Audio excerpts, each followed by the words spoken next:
Twakomeje n'aya nama yacu. Hano haba harimo abahanzi bamwe itabi imbere yuko bajya gukora indirimbo, mbere yuko bajya kurikodinga indirimbo muri studio. Nimba hari urimo nazamura agatoki. Okay, Bushari ndabona umanitse. Inyuma ya Bushari ndabona arinde. Zeo nawe ndabona umanitse.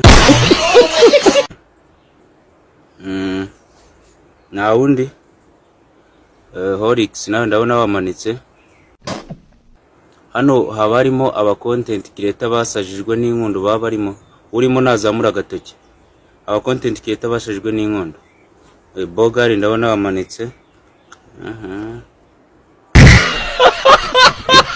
Na wundi. Okay.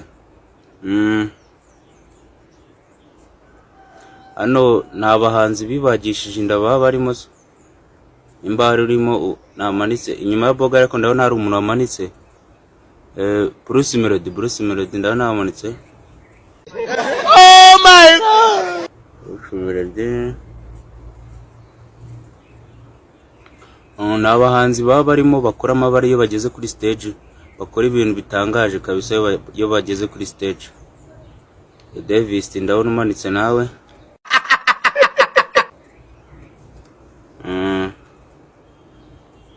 Hano nabahanzi bakubita abagore babo cyangwa se bagashaka no kubagonga. Nimba hari urimo nazamura agatoki. Yamano ndabona wazamuye. Yamano na wundi. Yamano.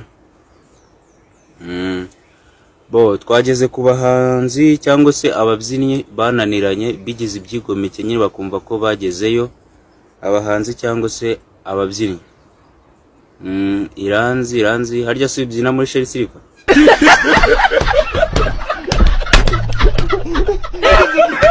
Iranzi ndabona wamanitse.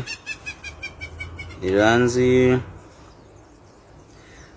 Abahanzi baririmba bahebeba nibo tugezeho. Nimba hari umuhanzi uzi ko uririmba uhebeba zamura agatoki nawe. Inyuma wa Iranzi ako ndi kuhabona Danny Dora.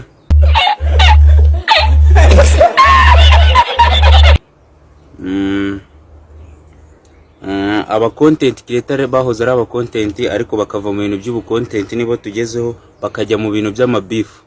Nimba hari uhari nazamura agatoki. Abantu bari aba content creator bakora content nyuma bakaza kwigira mu bintu by'amabifu. Nimba hari uhari nazamura agatoki. Ninde uwo nguri inyuma aho ngaho? Okay, Isimobi. Allah. Isimobi na wundi. Musi nagari. Isimobi. Hano twageze ku ba content creator cyangwa se aba promoter bakutse amenyo.